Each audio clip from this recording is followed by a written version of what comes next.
এক পা দুপা করে ধীরে ধীরে মনে কত আশা নিয়ে সে লোকনাথ গোস্বামীর দরজার সামনে এসে উপস্থিত হলেন, মন্দিরের সামনে। আচ্ছা বলো তো বন্ধু, তুমি যে বললে পিতা মাতাকে আমি অপমান করেছি, বলো তো বন্ধু পিতা মাতাকে অপমান আমি কোন জায়গায় করলাম? ও বাবা, স্থূলের গুরু পিতা মাতা, মানে স্থূলে কর্ম হলো বেদাদি পাঠ, নাম শ্রবণ, বেদ পাঠ, মন্ত্র উচ্চারণ, ভগবত কৃষ্ণ কথা শ্রবণ, পিতামাতার চরণ সেবন, এইটা হলো স্থূলের কাজ। স্থূল পার হয়ে যখন প্রবর্তে যাবে তখন গুরুদেব এসে ঊর্ধ্ব লিঙ্গ ঊর্ধ্ব জনিতে হরিনামের বীজ রোপণ করে দেবে। এই বীজটাকে ঠিক মতন রক্ষণাবেক্ষণ করবার জন্যে ওই বীজে হবে যে চারা, ওই চারাকে রক্ষা করবার জন্য তোমাকে দিতে হবে বেড়া, কারণ তোমার পাড়ায় আছে কতগুলো ছাগল গরু ভেড়া। ওই হরিনামের ভক্তির চারাকে যে নষ্ট করে দেবে, এই জন্যে এই চারাকে রক্ষণাবেক্ষণ করবার জন্যে আর একজন উপাসনা মানুষের প্রয়োজন। এটা হলো স্থূলের কর্ম। আচ্ছা বন্ধু, তুমি যে ছোটবেলায় সরিয়ে সরিয়া অ ক খ যে পড়েছ, এইটা যখন পড়া শেষ হয়ে গেল, প্রাইমারি স্কুল থেকে যখন তুমি হাই স্কুলে গেলে, এই বইগুলো কি সঙ্গে করে নিয়ে তুমি হাই স্কুলে গেছো? মনে হয় যাও নাই। হাই স্কুলে যে বইগুলো তুমি পড়েছো ওইগুলো মনে হয় কলেজে নিয়ে যাও নাই। কাজেই বন্ধু, পিতামাতা গুরু সর্বশ্রেষ্ঠ ঠিকই আছে, কিন্তু সাধন ও ভজনের যিনি গোড়া, সাধন ভজন কৃষ্ণ ভজন যিনি শিখাবেন, যিনি আমাকে মানুষের মতো মানুষ তৈরি করবেন, ওই পিতামাতার কাছে ওই ভাব ভক্তি জাগবে না কি বাবা? জাগবে? কয়টা ছেলে মেয়ে প্রতিদিন বাবা মাকে প্রণাম করে ভক্তি করে বলেন তো?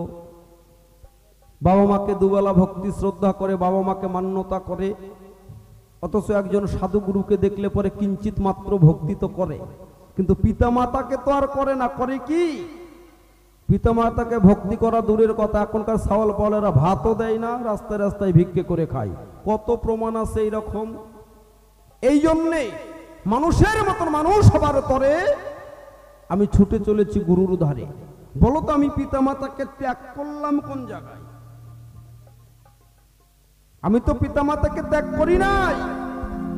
বন্ধু তোর কাছে বলে রাখি, তাই পিতার বীর্য মায়ের রজ তা দিয়ে হয়েছে আমার এই দেহটা ধার্য। বাবার 4 মায়ের 4 গুরুর দেওয়া 10, 18 মোকামের মাঝে খেলছে মহা মহারস। বাবা দিয়েছে 4 বস্তু, মা দিয়েছে 4 বস্তু, এইটা দিয়ে আমার দেহটা তৈরি। বন্ধু তুমি কি বলতে পারো এই দেহটাই তো আমার পিতা মাতার দেহ, এই দেহটা আমার বাবার দেহ, এই দেহটা আমার মায়ের দেহ, এই দেহেতে আছে আমার মায়ের রক্ত, আমি মায়ের ভক্ত, এই দেহতে আছে আমার বাবার বীর্য।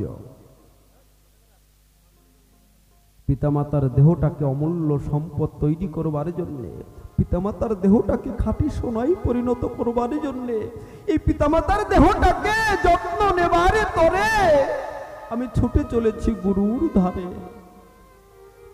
ও বাবা, কারো বংশে যদি একজন কৃষ্ণ সন্তান বৈষ্ণব সাধু জন্মগ্রহণ করে,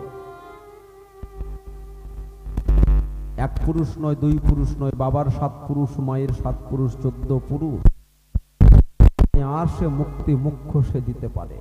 আমরা সকলেই চাই এমন একটা সন্তান হোক, আমার ছেলেটা যেন ডাক্তার হয়, আমার ছেলেটা যেন মাস্টার হয়, আমার ছেলেটা যেন ইঞ্জিনিয়ার হয়, আমার ছেলেটা যেন বৈজ্ঞানিক হয়, ইত্যাদি ইত্যাদি। পিতামাতার মনের মধ্যে কত কামনা বাসনা।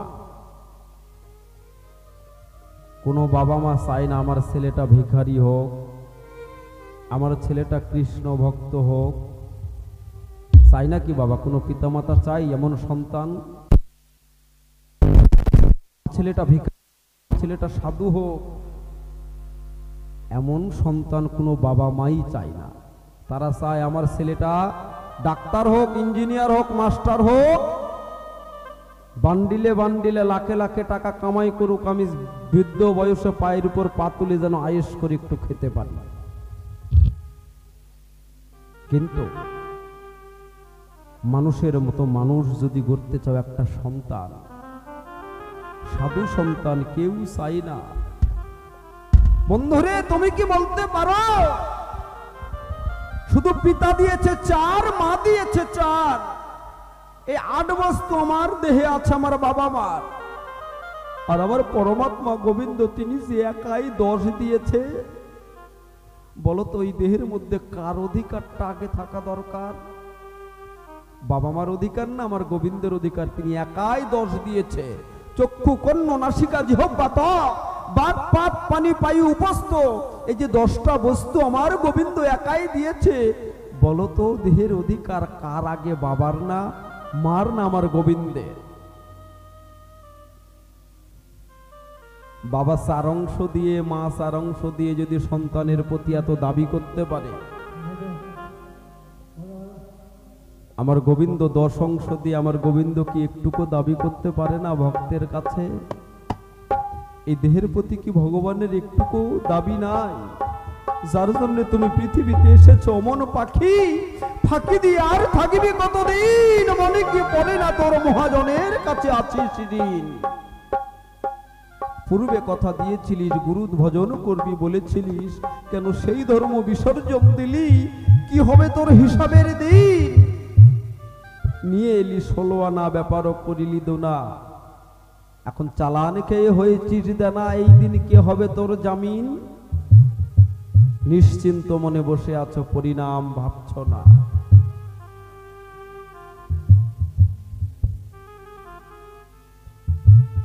যেই দিন শেষ দিন আসবে, যেই দিন পার ঘাটাতে গিয়ে দাঁড়াবে, সেই দিন কি জবাব দেবে তার কাছে?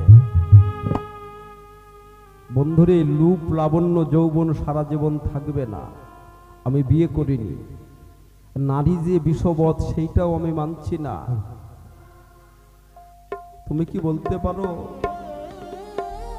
এই যে হাজার হাজার মায়ের চোখের জল গৌরহরি যে বলে গেছে, ওরে নরা, আমি যেইটা করতে পারি নাই রে বাপ, তুই সেইটা করে যার সর্বত্র জায়গায় আমার এই হরিনাম তুই প্রচার করে দিবি। প্রত্যেকটা মায়ের, প্রত্যেকটা কলিজীবের নয়নের জল তুই মুছাবি।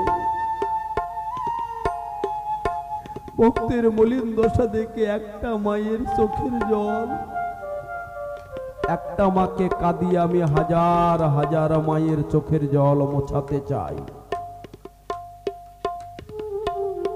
আজ নরোত্তম গোসাই যদি পৃথিবীতে না আসতো, যেখানে সেখানে নামযজ্ঞ অনুষ্ঠান, হরিবাসর, ভগবত আলোচনা, কৃষ্ণ কথা ইত্যাদি মনে হয় হতো না।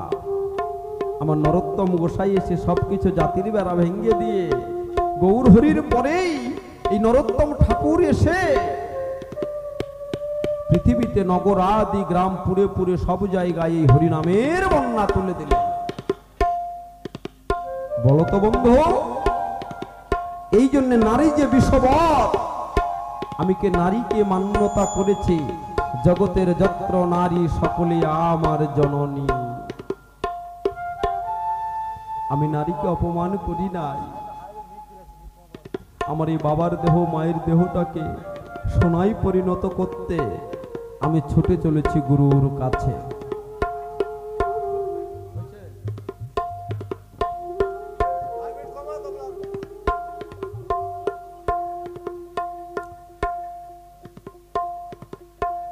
ওরে এই ভাবের বাজার,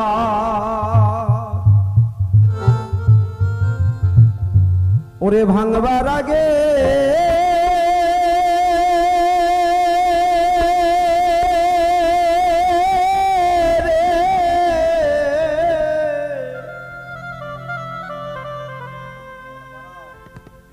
হরে এই সাধুর বাজার,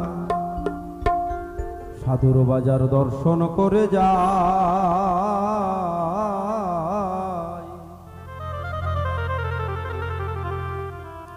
ওরে সাধুর চরণ ধুলি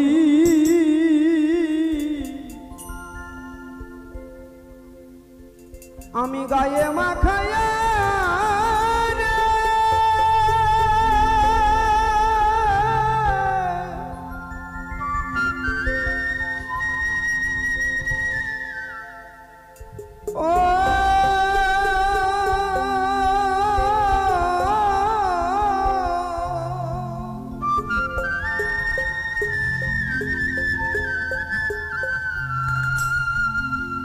হরে ভাবে আসা যাওয়া আসা যাওয়ার পথ ফুরা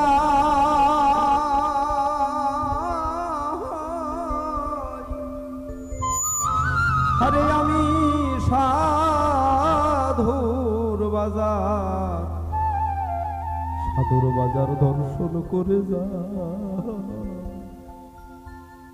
জানি না এখানে কোন সত্যিকারের সাধুগুরু বৈষ্ণব আছেই বাবা আপনারা সকলেই বৈষ্ণব আমি অদম মুরমতি আমার মধ্যে ভজন সাধন কিছু নাই মা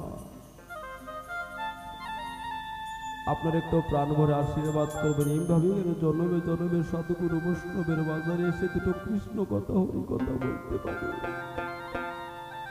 আপনাদের সাধুগুরুর চরণ ধুলি নিয়ে যেন আমি হরিবল বলতে বলতে যেন আমি ভব নদী পার হতে পারি এছাড়া অন্য বাসনার নাই মা সাধুর বাজার দর্শন করে যা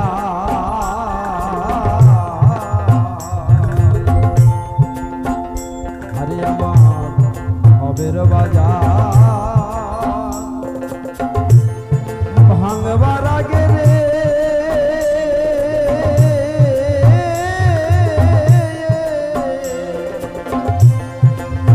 আরে আমি সাধুর বাজার দর্শন করে যা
দর্শন করলে রে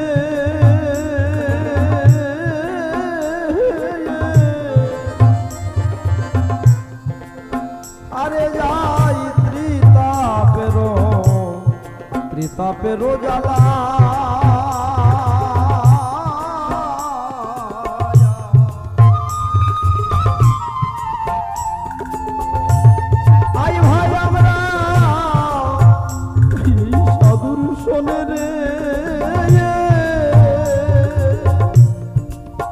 ওরে ভাই করি প্রেমের খেলা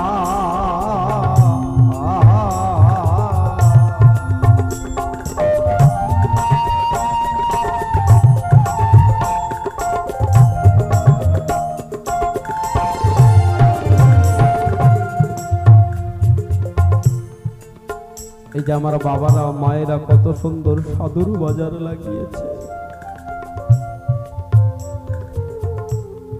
হঠাৎ করে যদি আমার প্রাণ পাখিটা চলে যায় আমার যে এরকম আর সাধুর বাজার যার কোনোদিন দর্শন হবে কিনা আবার মানব হয়ে আমি এই পৃথিবীতে আসতে পারবো কিনা, সাধুর কৃপা পাবো কিনা। আরে সাধুর বাজার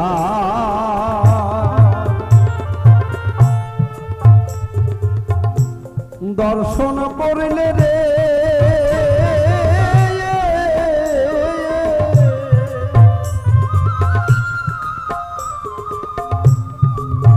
আরে যাই ত্রিতাপেরো যা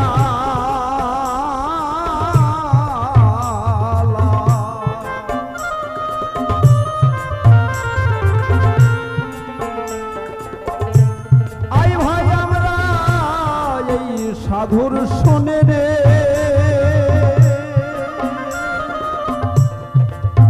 আরে ভাই করি প্রেমের খেলা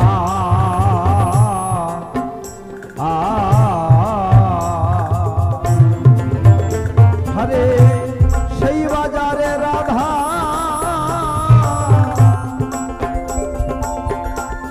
কৃষ্ণের মেলা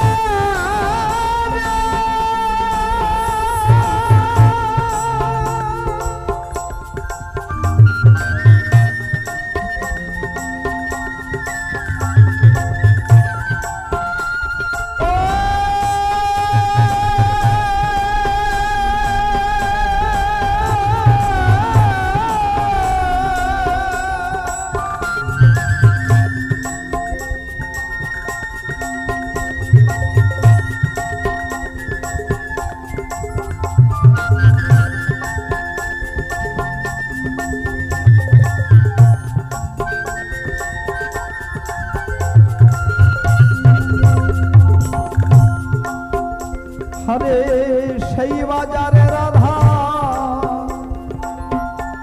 কৃষ্ণের মেলা রে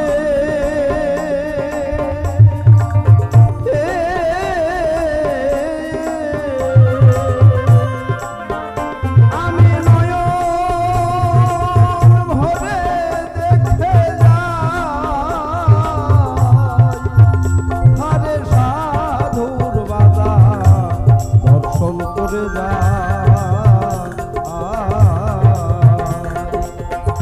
করে সাধুর বাজার দর্শন করে যা জয় জয় সাধু গুরু বৈষ্ণব গোসাই প্রেমানন্দে হরিবল হরিবল।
বিদায় বেলা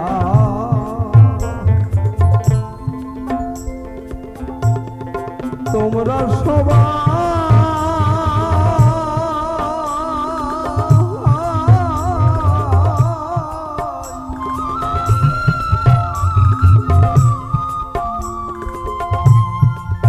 দিও আমায় চরণের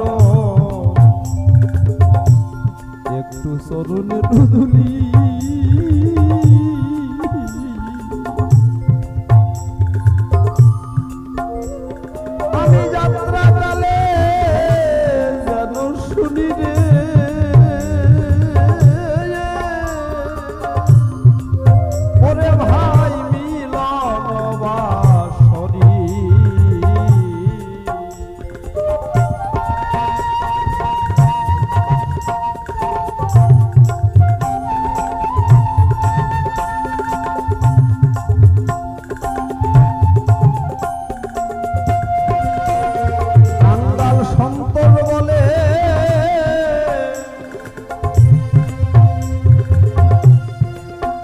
ওরে কাঙ্গাল চিত্ত বলে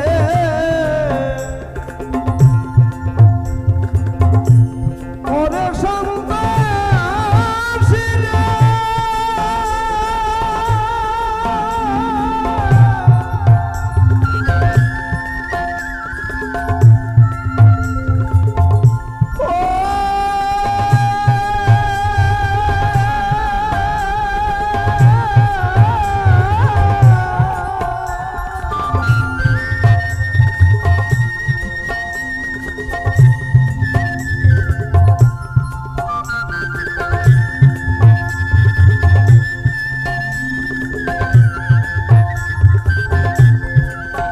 ওরে অধম চিত্ত বলে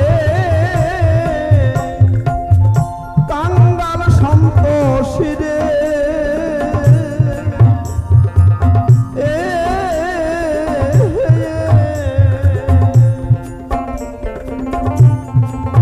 এই সাধুর চরণ ধনে ছাড়া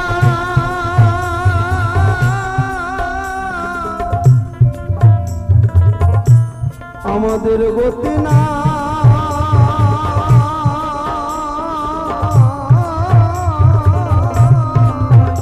আরে সাধুর বাজার দর্শন করে যা,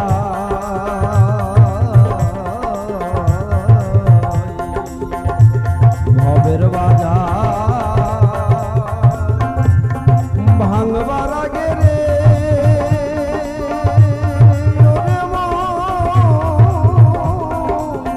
ওরে মন সাধুর বাজার দর্শন করে যা। আরে সাধুর বাজার দর্শন করে যা, আরে সাধুর বাজার দর্শন করে যা।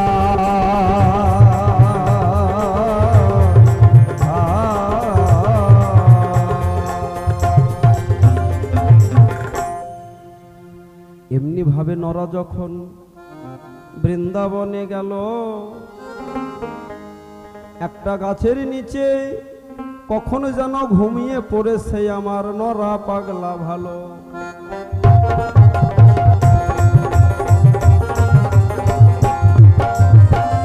সারাদিন ক্লান্ত পরিশ্রান্ত, নরা কিছু খাই নাই, এই 6টা মাস ভালো করে ঘুম হয়নি, ভালো করে আহার হয়নি, শুধু পথে হেঁটেছে আর সকলকে ডেকে ডেকে জিজ্ঞাসা করে বলেছে, ওগো তোমরা কেউ একটু বলে দিতে পারো বৃন্দাবনের পথ কোথায়?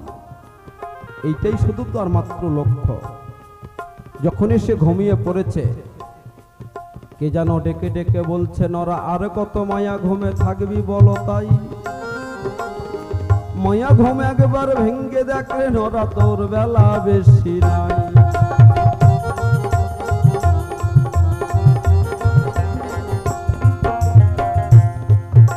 নরা ঘুম থেকে উঠে এক পা দোপা করে নরোত্তম নরা পাগলা লোকনাথ গোস্বামীর আশ্রমের কাছে এসে, গুরুদেব গুরুদেব গুরুদেব